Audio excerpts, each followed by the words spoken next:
munoita sei?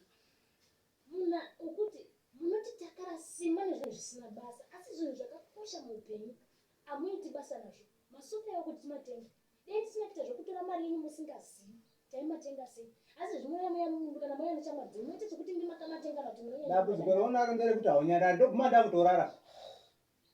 Nyaya dzisina basa dzori kuramba uchingotaura zuva nezuva nokuramba uchingodzokora nyaya imwe chete iyoyo. Ende kana mwedzi wakundopera soka mwedzi wakundopera dambudziko rako manje rinobva ranzokura. Unobva wataka kuti hapana nyaya unosiya hapana nyaya unosiya. Nyaya dzese unongo uchingotaura chino chakazodai chino chakazodai chinoda mari chakadai chinoda mari. Iwe kana zvichikunetsa tsvagawo basa ushandire. Imba basa ndiri kuti pfungwa dzenyu musoro mudzirimere chaizvo. Munozoti kandakakutarisai kudai usoka ndobva ndanyatsa kuona kuti nhai mwari takanga achinofunga kunjiro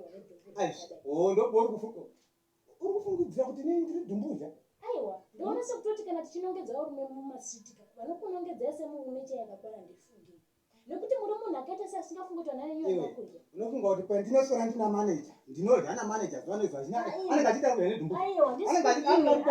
Saka ndingakona here kuti ndingakona kuzvitaura shamari kwana ndikachitanga kuita violence newe violence yei kutokurova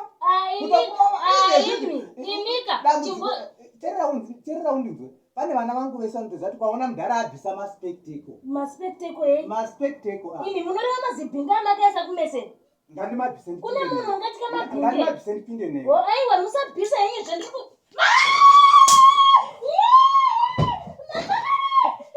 hakuna kana kumaboyi kwacho nana baba vakutoudza kuti iwe kutonitera pfuma iwe wega umene simukadzokera kugarapo ndinokudzokera ndingamubvise ndakubvisa mazino manje.